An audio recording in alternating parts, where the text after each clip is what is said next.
बात ये सीखने को मिलती है कि जब आपको कोई उंगली उठाता है तो उसे अपनी।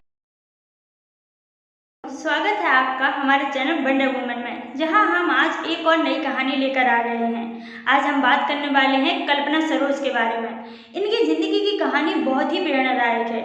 जो भी इनकी ज़िंदगी की कहानी सुनेगा वह कभी हार नहीं मानेगा और उनसे कुछ ना कुछ प्रेरणा जरूर लेगा कि हमें कैसे अपनी ज़िंदगी में सफल बने।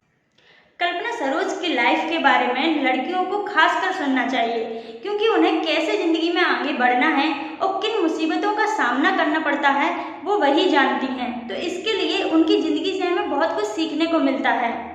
कल्पना सरोज, जो कि आज के समय में 3000 करोड़ के बिजनेस की मालकिन है और बड़े बड़े लोगों के साथ इनका नाम लिया जाता है। सक्सेसफुल महिलाओं में इनका नाम पहले नंबर पर आता है। लेकिन क्या ये सब इतना आसान था? जी बिल्कुल भी नहीं। उनके लिए ये सब बहुत मुश्किल था, यानी कि नामुमकिन, लेकिन फिर भी उन्होंने कर दिखाया। आखिर कैसे? जबकि 12 साल की उम्र में उनकी शादी कर दी गई थी और वह एक दलित परिवार से बिलोंग भी करती हैं, जहां उन्हें पढ़ने लिखने की अनुमति तक नहीं थी। और शादी होने के बाद सिर्फ 12 साल की लड़की के ऊपर घर की सभी जिम्मेदारियां आ गई थीं। उन्हें इतना काम करना पड़ता था कि बाल बनाने का भी समय नहीं मिलता था। उसके बावजूद भी अगर कुछ काम रह जाता या सही से नहीं हो पाता तो उन्हें गालियां मिलती थीं। इसके बाद नौबत यहाँ तक आ गई कि सिर्फ 12 साल की लड़की को मारपीट भी सहना पड़ता था। शादी के करीब 6 महीने बाद कल्पना के पिता उनसे मिलने उनकी ससुराल गए थे। तब उन्होंने देखा कि उनकी बेटी की हालत इतनी बुरी हो चुकी है कि वह उसे पहचान ना सके, क्योंकि मारपीट के निशान पूरे शरीर पर थे और फटे पुराने कपड़े पहने हुए सिर्फ 12 साल की लड़की काम में लगी हुई थी। बेटी की इतनी बुरी हालत देख उनके पिता ने कहा कि जो भी तुम्हारे साथ हो चुका है उसे भूल जाओ, मैं अब तुम्हें अपने साथ अपने घर ले जाऊंगा। और बड़ी मुश्किल से वह कल्पना को उसके ससुराल से निकालकर उन्हें अपने घर ले गए। लेकिन वहाँ भी जिंदगी कहाँ आसान होने वाली थी।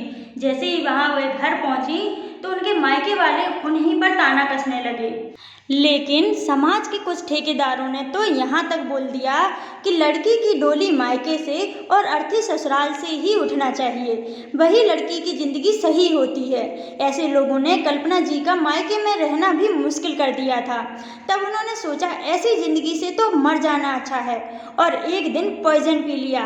तब जैसे तैसे कल्पना के पिताजी ने उन्हें बड़ी मुश्किल से बचाया, लेकिन उसके बाद भी उनकी ज़िंदगी और मुश्किल होती गई, क्योंकि जो भी उनसे मिलने आता था वह यही बोलता था कि कहीं ना कहीं दोष तुम में ही होगा, तभी तो तुमने मरने का सोचा।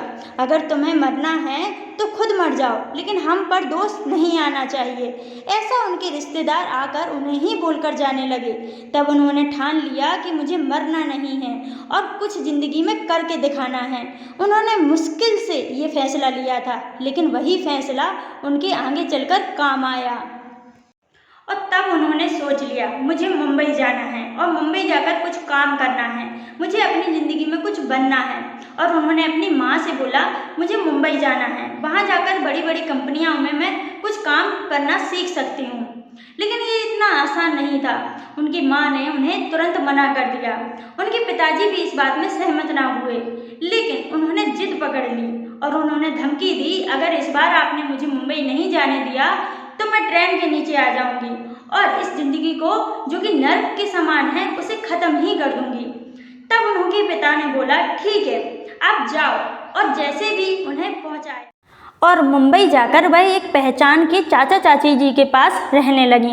उन्होंने ही उन्हें एक सिलाई कंपनी में लगा दिया, जहां उन्हें धागा काटने का काम मिला था, जिसके लिए रोज के 2 रुपये उन्हें मिलते थे, यानी कि महीने का 60 रुपये। फिर उन्होंने मशीन चलाना भी सीखा, वह भी चोरी चोरी से। पहली बार 100 रुपये कमाए थे, लेकिन इसी के साथ उन पर अपने परिवार और छोटे भाई बहन की जिम्मेदारियां भी आने लगीं। और उसी दौरान उनकी छोटी बहन को पेट का कैंसर हो गया। पेट के कैंसर के इलाज के लिए उनके पास इतने पैसे नहीं थे कि वह उनका इलाज करा सके, और कुछ समय बाद उनकी छोटी बहन पेट के कैंसर के कारण मर गई। तब उन्हें इतना दुख हुआ कि काश मेरे पास पैसे होते तो मैं उसका इलाज करा सकती थी। ऐसा वो आज तक भी सोचती हैं, लेकिन उनके पास उस समय पैसे नहीं थे।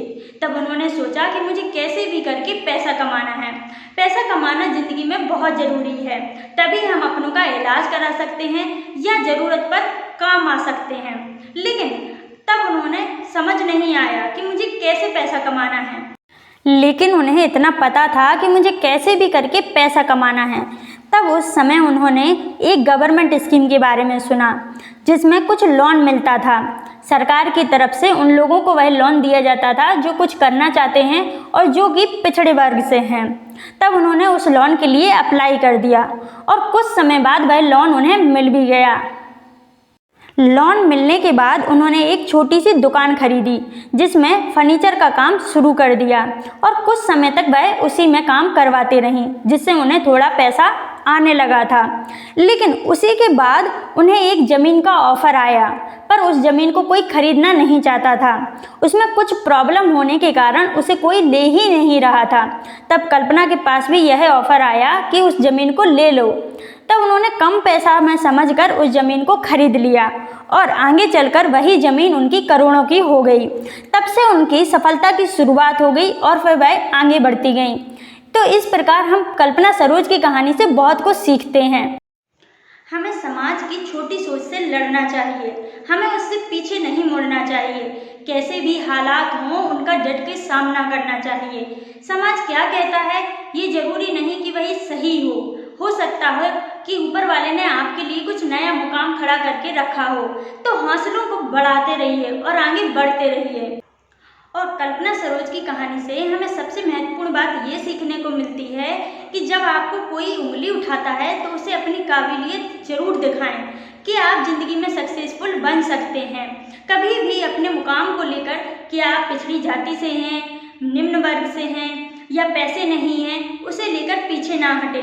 अपने रास्ते बनाते जाएं और आगे बढ़ते जाएं। तो ऐसी ही और कहानियां जानने के लिए हमारे चैनल वंडर वुमन को सब्सक्राइब करना ना भूलें।